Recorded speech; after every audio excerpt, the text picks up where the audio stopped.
የምን ያህል ሰዎች ህንፃ በጅምር ሲቀር ወይም ጥራት በሌለው ሁኔታ ሲካሄድ ታዝበው ያውቃሉ? በበጀት እጥረት፣ በገንዘብ ብክነት እንዲሁም ስራውን እንዲያሰራ ከተመደበው ተወካይ ወይም ከኮንትራክተር ጋር በሚኖር ውዝግብ የሚስተጓጎሉ ፕሮጀክቶች ቁጥር ትንሽ አይደለም።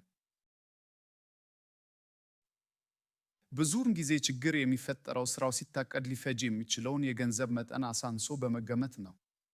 ነገር ግን ለግንባታ ስራው እክል የሚፈጥሩ ሌሎች ምክንያቶችም አሉ። ለምሳሌ ስራውን በዲዛይኑ መሰረት ተቆጣጥሮ የሚያሰራ ብቁ መሐንዲስ ሳይኖር ፕሮጀክቱን ኮንትራክተሩ ወይም ባለሙያ ያልሆነ የቅርብ ሰው እንዲመራው ማድረግ ብዙዎች የሚሰሩት ስህተት ነው። አንዳንዶች ደግሞ ስራውን አቅልሎ ለሚነግራቸውና በቅናሽ ገንዘብ እሰራዋለሁ ብሎ ለሚያግባባቸው ችሎታው ያልተረጋገጠ ኮንትራክተር ስራውን ይሰጡታል። ሌላኛው ጉዳይ ደግሞ ውዝግቦች እንዳይፈጠሩ አለመግባባት ቢከሰት እንኳን ግልጽ የሆነ አካሄድን ተከትሎ መፍትሄ ለመስጠት የሚያስችል ውል ሳይፈራረሙ በቃል መግባባት ብቻ ስራ ለማስጀመር መጣደፍ የሚያመጣው ችግር ነው። በዚህ ቪዲዮ እነዚህን ችግሮች እንዴት መቅረፍ እንደምንችል አንድ በአንድ እናያለን።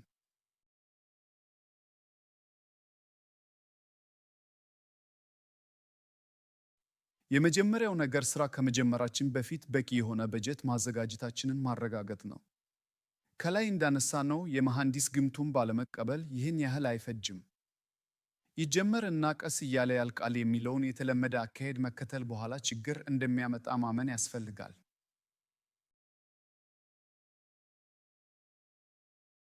ስለሆነም ሙሉ በጀት እንኳን ባይገኝ ግንባታው ተጀምሮ አጉል ቦታ ላይ እንዳይቋረጥ በምዕራፍ በምዕራፍ እየከፋፈሉ እቅድ ማውጣት በጣም ይጠቅማል። ዋይጂ ሲቢዲ ሶፍትዌር በወቅቱ የገበያ ዋጋ መሰረት እና እርስዎ ሊሰሩበት ያሰቡት ክልል ላይ የፕሮጀክቱን አጠቃላይ በጀት መሰረት ለማውጣት ምን ያህል ብር እንደሚያስፈልግ፣ የእጅ ዋጋ ብቻውን ስንት ይሆናል፣ ወዘተ ለሚሉት ጥያቄዎች ቀላል መፍትሄ ይሰጣል። ስለዚህ ፍላጎት ሲኖረው በኮሜንት መስጫው መጀመሪያ ላይ ያስቀመጥነውን ሊንክ ሞልተው ግምት ማሰራት ይችላል።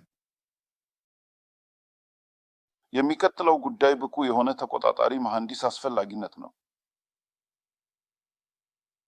የኢትዮጵያ የህንፃ አዋጅ ማንኛውም የቤት ግንባታ ሲካሄድ ተቆጣጣሪ መሐንዲስ መኖር እንዳለበት ይደነግጋል።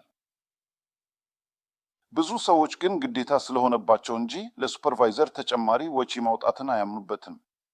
ልምድ ያላቸው ባለሙያዎች የሰሯቸውና በርካታ ዓመታት ያለ ችግር የሚያገለግሉ ህንፃዎች እንዳሉ ያነሳሉ። ይሁን እንጂ ባለፉት የተወሰኑ ዓመታት የሚሰሩት ህንፃዎች ቁጥር ከመጨመሩ አኳያ ብዙ ልምድ የሌላቸውና ትርፋቸውን ብቻ የሚያስቡ ተቋራጮች ገበያውን እንዲተቀላቀሉ ማስታወስ ያስፈልጋል። እነዚህ ኮንትራክተሮች ስራውን በዝቅተኛ ወጪ ለማጠናቀቅ ስለሚፈልጉ እና ለማሽ ሰራተኞችን ስለሚጠቀሙ የስራ ጥራት ሊጓደል ወይም ከባድ ስህተት ሊፈጠር ይችላል። ለምሳሌ ቢም ወይም ስላብ ውስጥ የሚገኙ ብረቶች ብዛትና ውፍረት ትክክል ሆኖ አቀማመጣቸው ብቻ ቢቀያየር እንኳን ህንፃውን ለአደጋ ያጋልጠዋል። ታዲያ ባለፈው ዓመት ተከስተው ብዙ ክልሎችን ያናወጡትን ተደጋጋሚ የመሬት መንቀጥቀጥ አደጋዎች ስናስታውስ የግንባታ ህጉ በሚያዘው መሰረት ደረጃውን ጠብቆ የተሰራ ህንፃ ቢኖረን የተሻለ እንደሚሆን አያከራክርም። የሱፐርቫይዘሩ ስራ ከሚመለከተው መንግስታዊ አካል ፍቃድ የሚያስፈልጋቸውን ጉዳዮች ለይቶ ለባለቤቱ ከማሳወቅ እና የቤቱ ቅየሳ በአግባቡ መሰራቱን ከማረጋገጥ የሚጀምር ሲሆን ግንባታው እስኪያልቅ ባሉ ሂደቶችም ይቀጥላል። ዋነኛ ተግባሩ ስራው በፕላኑ መሰረት እየተከናወነ መሆኑን እንዲሁም የሚፈልገውን የጥራት ደረጃ መጠበቁን ማረጋገጥ ነው። መሐንዲሱ የአሸዋ እና ጠጠር አሰፋፈርን ትክክለኛነት፣ አርማታ ሲቦካ ውሃ እንዳይበዛ መቆጣጠር፣ የተሞላው ኮንክሪት በአግባቡ በቫይብሬተር መመታቱን ማረጋገጥ፣ ሲሚንቶ ነክ ስራዎች ውሃ በደንብ እንደጠጡ መከታተል የመሳሰሉ ተግባራትን ያከናውናል።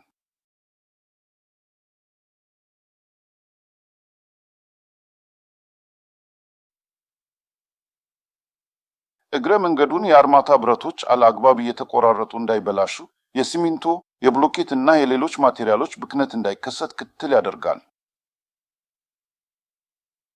ከዚህም በተጨማሪ የግንባታው እንቅስቃሴ በአጎራባች ይዞታዎች ላይ ጉዳት እንዳያደርስ እንዲሁም የሰራተኞች ደህንነት በተጠበቀበት ሁኔታ መከናወኑን መቆጣጠር ከመሐንዲሱ የሚጠበቁ ኃላፊነቶች ናቸው። ስለ መሰረታዊ የግንባታ ዘዴዎች የበለጠ ለመረዳት ከፈለጉ ዲስክሪፕሽን ቦክስ ውስጥ ለቤት አሰሪዎች የተዘጋጁ ጠቃሚ የቪዲዮ ሊንኮችን ያገኛሉ። ፎቅ ለሌላቸው አነስተኛ ስራዎች ከዚህ ቀደም ተመሳሳይ ስራ ሰርቶ የሚያውቅ እንዲሁም ከፕሮጀክት ሳይቱ በየምክንያቱ የማይጠፋ መሐንዲስ ማግኘት በቂ ሊሆን ይችላል። ከፍ ያሉ ግንባታዎችን ቁጥጥር ስራ ለመስራት ግን የሙያ ፍቃድ ካለው ባለሙያ ወይም የንግድ ፍቃድ ካለው አማካሪ ድርጅት ጋር መዋዋል ያስፈልጋል።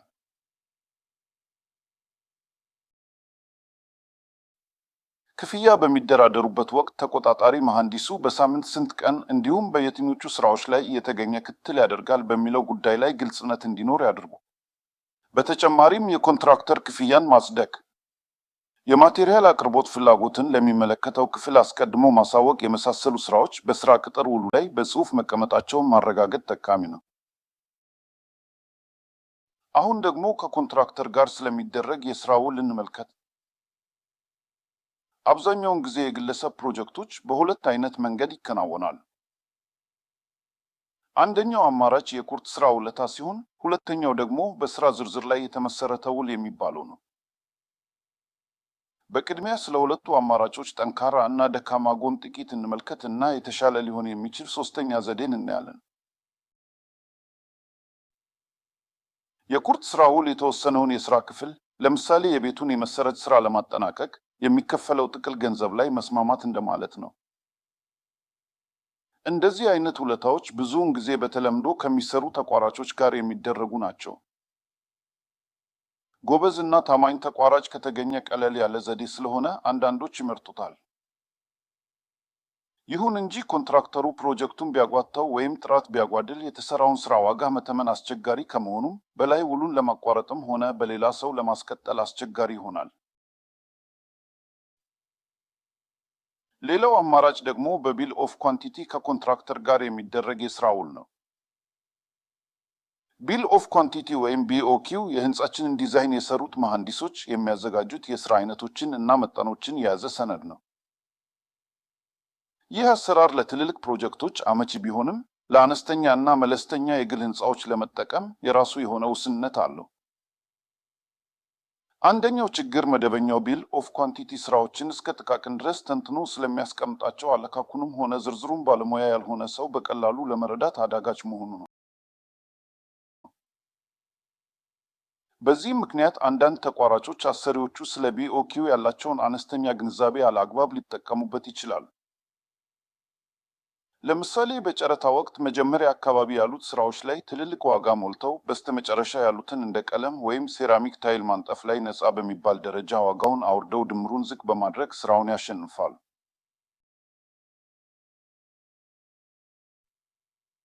ከዚያም መሰረቱን ከጨረሱ እና አብዛኛውን ብር ከወሰዱ በኋላ ስራውን ምክንያት ፈልገው ስለሚያቋርጡት አሰሪውን ኪሳራ ውስጥ ይጥሉታል።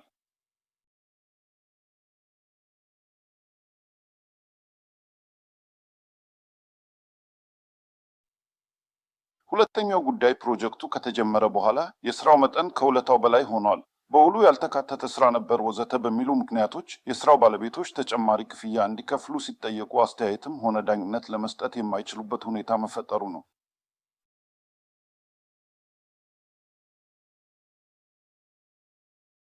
የኮንትራክተሩን ብቃት ለመገምገም እና ተጨማሪ ስራ ለመስጠት ወይም ውሉን ማቋረጥ ቢያስፈልግም እንኳን ቀለል የሚለው ግንባታውን ከፋፍሎ በየተራ በማጫረት ነው።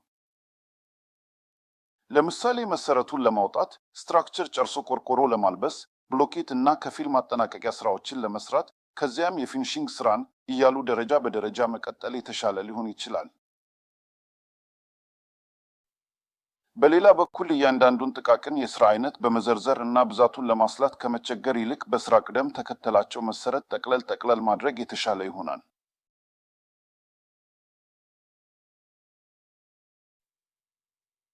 ለምሳሌ አንድ ፉቲንግን ከቁፋሮ ጀምሮ አርማታው እስኪሞላ ድረስ ያሉትን ስራዎች በድሮይንጉ መሰረት ለመጨረስ የሚያስፈልገውን ጠቅላላ ዋጋ ኮንትራክተሩ እንዲያቀርብ መጠየቅ ይቻላል። በዚህ አሰራር ተቆጣጣሪ መሐንዲሱ ስራው በፕላኑ መሰረት መካሄዱን እስካጸደቀ ድረስ ክፍያ ለመፈጸም 5 ወይም 10 ፉቲንግ ብሎ መቁጠርና በዋጋው ማባዛት ብቻ በቂ ስለሚሆን እርስዎም ለጉዳዩ ባዳ አይሆኑም።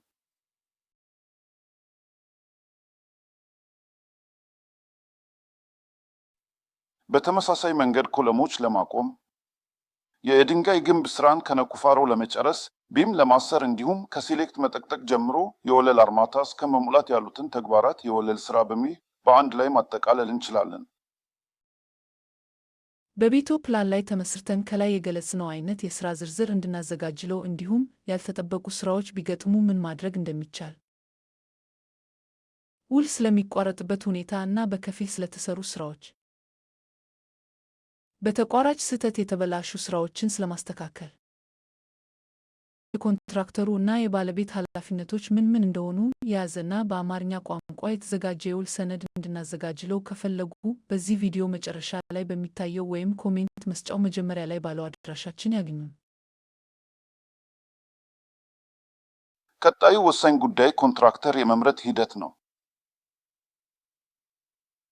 ከእርስዎ በኩል የሚጠበቁትን የተሟላ በጀት፣ ዲዛይን፣ የሥራ ዝርዝር እና ተቆጣጣሪ መሐንዲስ ካሟሉ በኋላ ሥራ ተቋራጭ የመምረጥ ጉዳይ ይቀጥላል። ችሎታ ያለው እና በዋጋም ረገድ ተወዳዳሪ የሆነ ኮንትራክተር ለመምረጥ 3 ወይም ከዚያ በላይ ሰዎችን ማወዳደር ጠቃሚ ነው። ፕሮጀክቱን የሚመጥን ደረጃ እና ሕጋዊ የሥራ ፍቃድ ያለው ኮንትራክተር መምረጥ ግዴታ ሊሆን ስለሚችል መሐንዲሱን በመጀመሪያ ያማክሩ። ቤቱ የሚሰራበት አካባቢ በቅርብ የተጠናቀቁ ወይም በግንባታ ላይ ያሉ ሥራዎችን ማን እንደሰራቸው መረጃ ማፈላለግ እና የአሰሪዎቹን አስተያየት መጠየቅ አንድ አማራጭ ነው። ግልጽ የሆኑ መስፈርቶችን አስቀምጠው ኮንትራክተር እንደሚፈልጉ ማስታወቂያ መለጠፍ። ዲዛይን እና የሥራ ቁጥጥር የሚሰሩ መሐንዲሶች ወይም ሌሎች ሰዎች ብቁ ነው የሚሉትም ኮንትራክተር እንዲጠቁሙት ማድረግም ይቻላል። ብዙ ኮንትራክተሮች ሥራውን በእጃቸው እስኪያስገቡ ድረስ ራሳቸውን ታማኝ፣ ጥራት ባለው ሥራ እና በፍጥነትም በኩል የተመሰከረላቸው እንደሆኑ አድርገው ያቀርባሉ። ወደ ሥራ ከተገባ በኋላ ግን የእርስዎን ሥራ ትተው ሌላ ፕሮጀክት ላይ ማተኮር፣ ለዋጋ ቅናሽ ብለው ብቁ ያልሆኑ ባለሙያዎችን ማሰማራት እና ለሥራው መጓተት ልዩ ምክንያቶችን በመደርደር ችግር ይፈጥራሉ። ስለሆነም ተወዳዳሪዎችን ከመምረጦ በፊት መረጃዎችን በተቻለ መጠን ማጣራት አስፈላጊ ነው።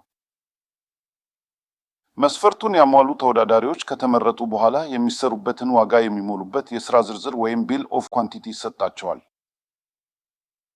ከዚያም ዝቅተኛ ዋጋ ካቀረበው ኮንትራክተር ጋር ውል ይፈረማል ማለት ነው።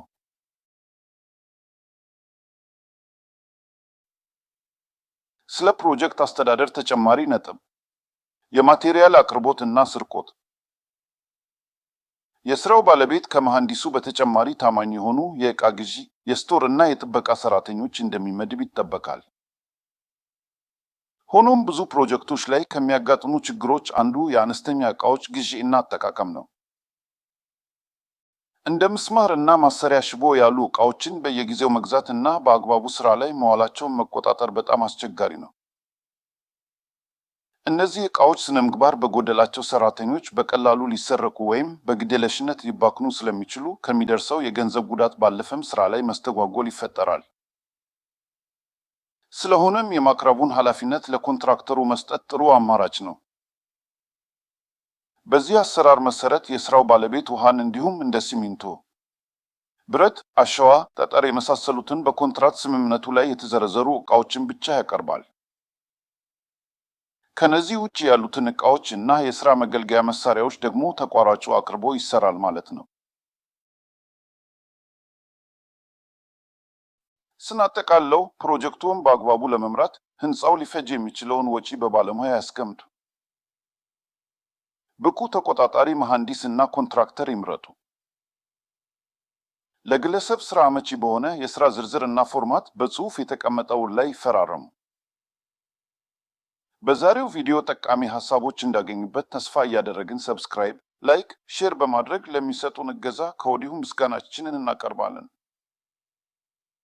በዝግጅታችን ላይ ያለዎትን ሐሳብ ደግሞ በኮሜንት መስጫው ላይ እንዲያካፍሉን እያስታወስን በዚሁ እንሰናበታችኋለን።